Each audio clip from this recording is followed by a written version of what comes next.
Hey everybody, Todd here, and I hope you're having a great week. Today I'm going to take a look at the top-of-the-line closed-back studio headphones from Audio-Technica. They're the M70x, so let's check them out. Now, Audio-Technica recommends the M70x headphones for mixing, mastering, and of course, being a closed-back design, you'd use them for tracking. So we're going to run some audio tests and see just how they perform. Now, this is not a sponsored video. I provided the headphones for this review. All my opinions are my own, of course, and I'll tell you what I think when all is said and done.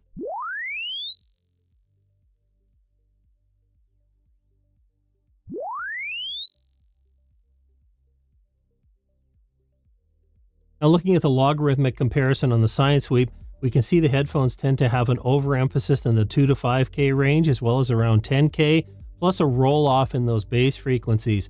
When we shift over to the added resolution of the linear analysis, we also see kind of a dip back down around 8K. It's not that it's a dip below the direct frequencies, but it's a dip relative to the other boosts, so we'll have to keep an eye out for that.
Now, the logarithmic comparison here with music tells a pretty similar story to what we saw with the Sine sweep. There is that boost in the 2 to 5K range, followed by a dip around 8K, and then another significant boost up at about 10K. The bass frequencies appear a little less rolled off when we're listening to music, but I will say that I didn't hear a lot of detail in the low end. That's something I observed, and I could definitely hear that excess presence, if you will. So something, again, not unexpected after the Sine sweep. Looking at the linear analysis, really the added resolution just shows us the same thing. And now I've loaded up the direct recording as a reference in iZotope's audio lens. Watch the white line relative to that purple reference zone as I play back the recording through the M70x.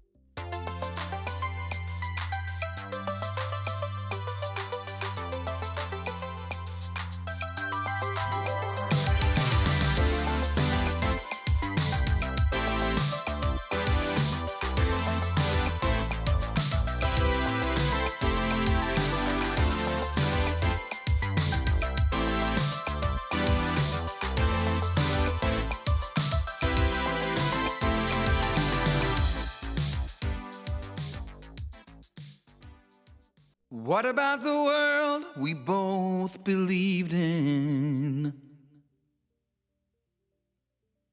What about the word that made it so? What about the world we both believed in? What about the word that made it so? You show me beauty in life. You put me first all the time. No wonder I'm on a high when I'm with you, oh yeah. You show me beauty in life. You put me first all the time. No wonder I'm on a high when I'm with you, oh yeah. Now, looking at the vocal comparisons, we can see that on the male vocal, clarity and presence are really favored by these headphones versus the body of the voice. Some of the low frequencies are a little bit underemphasized here, and that does take away from kind of the depth of the male vocal. Whereas with the female vocal, it's not only a matter of presence, but the high frequency boost really makes it sound quite bright and possibly overrepresented in a mix. So that's something you'd have to be aware of if you're trying to make critical decisions.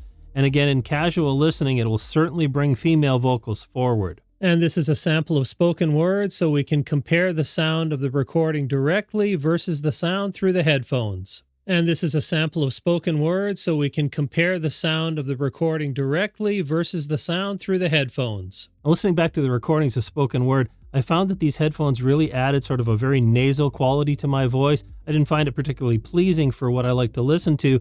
The body of my voice actually was left off by those lower frequencies. So again, clarity might have been improved, but the overall balance of tone wasn't exactly what I would prefer anyways. The linear analysis really shows the same thing going on. So again, if you're wanting to use these headphones for podcast, voiceover, you'd have to be aware of those sorts of things before applying any EQ to your recordings. Now, of course, the M70X are not designed specifically to be a gaming headphone, but that said, many people use their gear for multiple applications. So we'll go ahead and listen to some game audio. We'll see how the M70X represent the environment.